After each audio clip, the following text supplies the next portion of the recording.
Neil oli kena tütar, pisike Pilleke. Ühel päeval palus Pilleke taati. Taadike, luba mul metsa ligi minna koju minna. Ei luba, sa võid metsas ära eksida. Luba ikka, ma ei lähe kodust kaugele. Las läheb peale. Ja Pilleke asus teele. Ta kuulas linnulaulu ja mesilaste sumisemist. Varsti jõudis Pilleke oma paika Hobukastani salusse. Oi, kui kaunid nägid kastanipuud välja ja kui uhkelt nad oma õisikuid kandsid. Pillele tundus, et nad tantsivad kevadise tuule käes tantsu kastanipuude tants.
Ja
ääres sulistavaid konnakullaseid, kuulas rähni toksimist, kui korraga märkas metsas õhtuvarju. Päike oli pilve taha kadunud ja metsa hiilinud. Nüüd hakkas pillekesel kõhe ja ta tahtis kiiresti koju minna, aga ta ei leidnud enam koduteed. Lõpuks istus ta põõsa alla maha.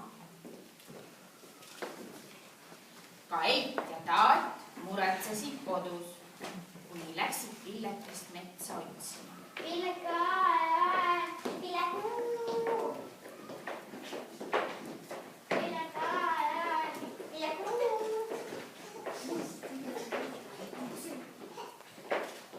Pilleka, Pillekuu, Pillekuu!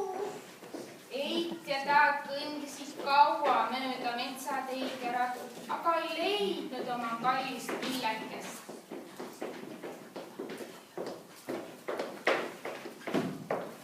Kuulsid karud Heide Taadi huikamist.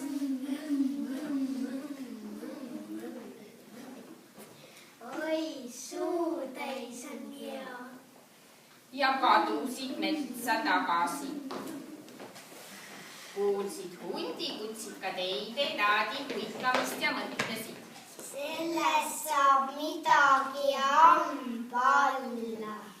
Ja pistsid ulgudes padrikusse tagasi. Lõpuks kuulis ka rebane kavalpea Heide ja Taadi huikamist ja mõtles. Siin nüüd midagi teenida. Rebane läks võssa, nii et saba välgus. Pillekaga istus pimenevas metsas põõsa taga ja tihkus nutta. Pimedusest ilmus välja karu.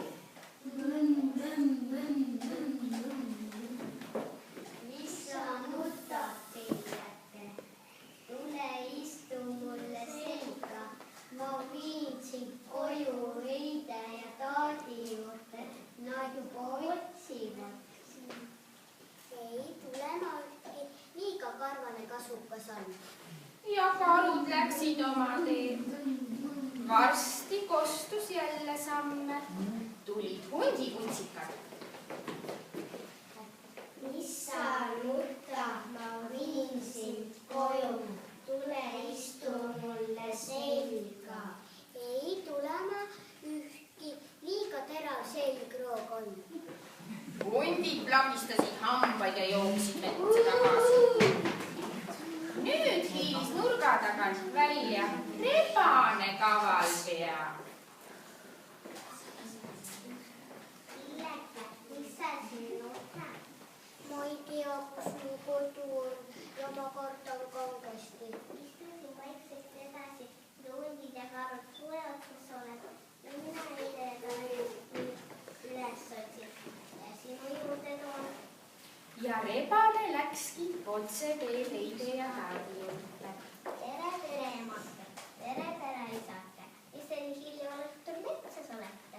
Meil on Pilleke kadunud. Ega sina äkki teda näinud ole? Ei ole.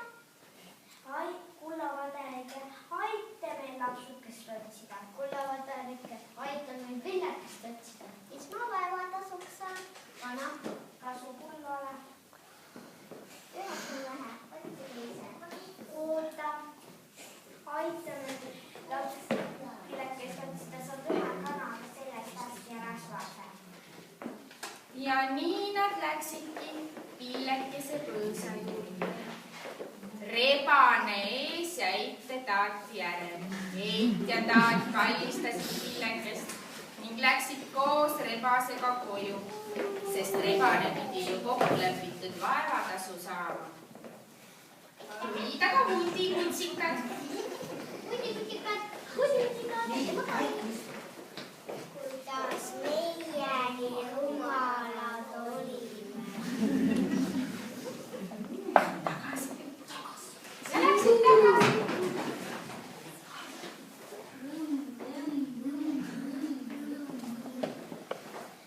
Kuidas meie nii rumalad olime.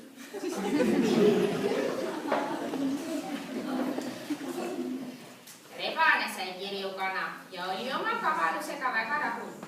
Eit ja Taat ei lubanud Pillekesel aga enam mitte kunagi üksinda metsa minna. Nii lõppes meie muinasjutt ja teile esinesid täna.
pikaks